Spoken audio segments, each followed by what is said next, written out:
안녕하세요. 법무부 장관입니다. 소개 영상에서 인사를 한번 드렸는데 이렇게 다시 만나 뵙게 돼서 반갑습니다. 제가 장관으로 취임 후에 여러분의 질문에 직접 답변 드리겠다고 약속한 적이 있었는데요. 오늘이 바로 약속한 그날입니다. 법무부 페이스북을 통해서 질문을 받았고 그 결과 300개 가까운 질문이 들어왔는데요. 검찰개혁, 법무부의 탈검찰화, 범죄자의 처벌 수위, 범죄 피해자 지원에 이르기까지 아주 다양하면서도 날카로운 질문을 해주셔가지고 많이 놀라기도 했습니다.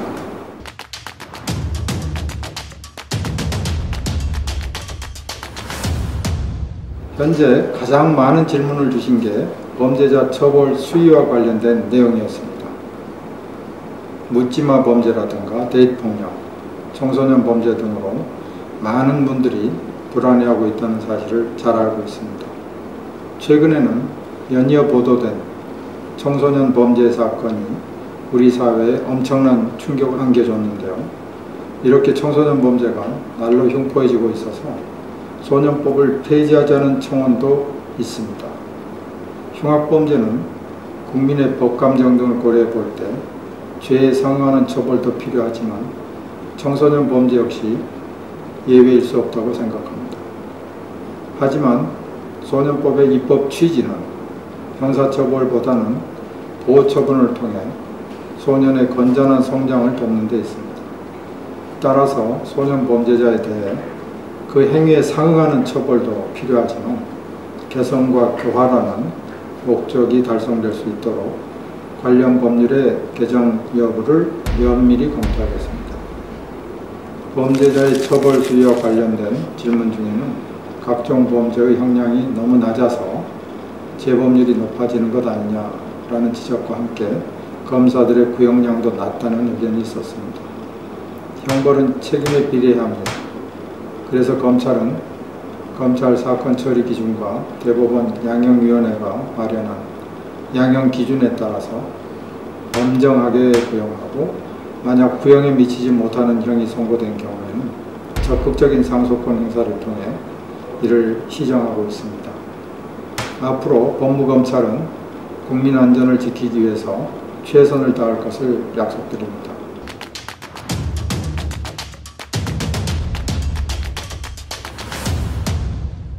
다음으로 범죄 피해자를 지원하는 제도는 어떤 것이 있는지 궁금해하다는 질문이 있었습니다.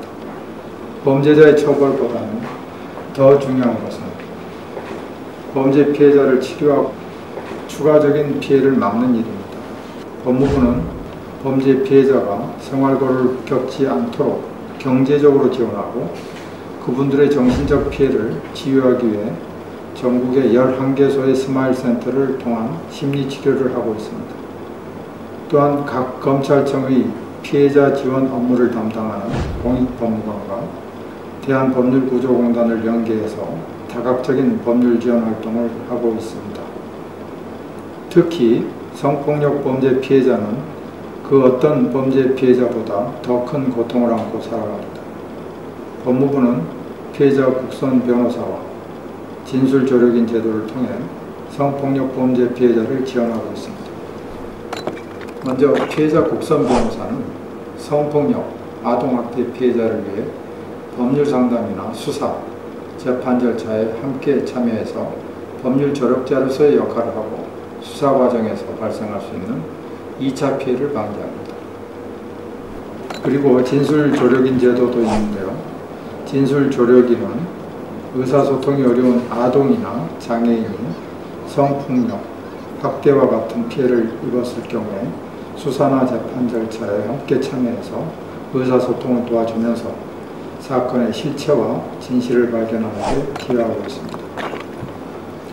법무부는 이에 그치지 않고 앞으로도 범죄 피해자를 위한 더욱 실효성 있는 지원이 이루어지도록 늘 연구하고 고민하겠습니다.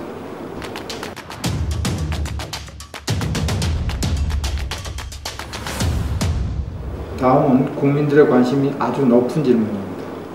법무부의 탈검찰화가 정말 가능하냐는 의구심을 가진 질문들이 있었는데요.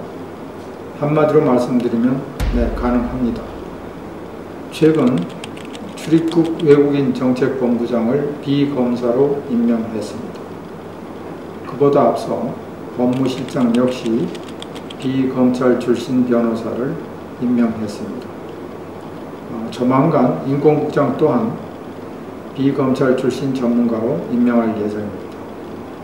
법무검찰개혁위원회는 내년까지 법무부 고위직 7자리 중에 검찰국장을 제외한 6자리를 모두 비검사 출신으로 임명할 것을 권고했습니다.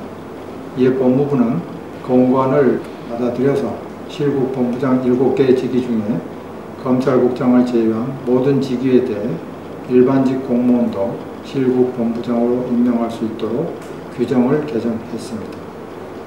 법무부 탈검찰화의 본래 취지는 법무부 각 분야의 전문성을 더욱 높여가는 데 있는 만큼 역량 있는 인재를 발굴해서 국민이 신뢰하는 일 잘하는 법무부가 되도록 노력하겠습니다.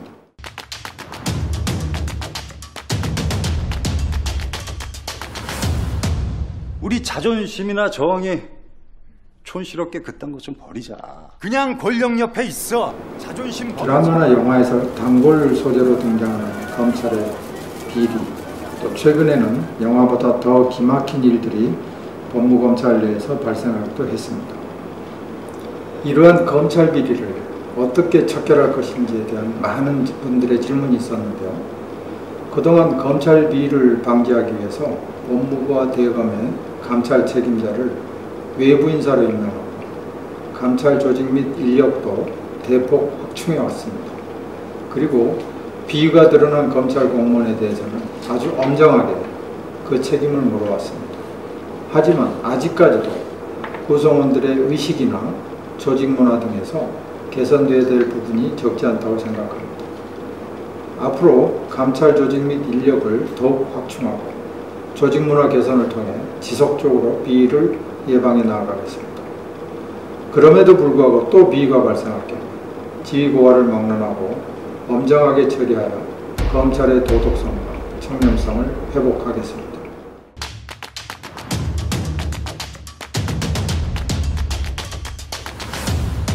검찰의 비리 척결만큼이나 많이 해오신 질문이 바로 검찰개혁이 진정으로 가능하겠느냐 하는 것이었습니다. 네, 가능합니다. 대검은 조만간 구성될 검찰개혁위원회를 통해서 검찰 수사 및 검사 업무와 직접 관련된 부분을 중심으로 자체 개혁 방안을 강구할 예정으로 알고 있습니다. 그리고 법무부도 현재 법무검찰개혁위원회를 통해 법무행정 관련 사항이나 입법사항 등에 대한 개혁 방안을 마련하고 있습니다. 법무검찰개혁위원회에서는 국민의 눈높이에 맞는 개혁을 위한 공관을 마련할 예정이고 법무부는 이러한 공관을 최대한 반영해서 제도적으로 개혁을 이루어갈 수 있도록 하겠습니다.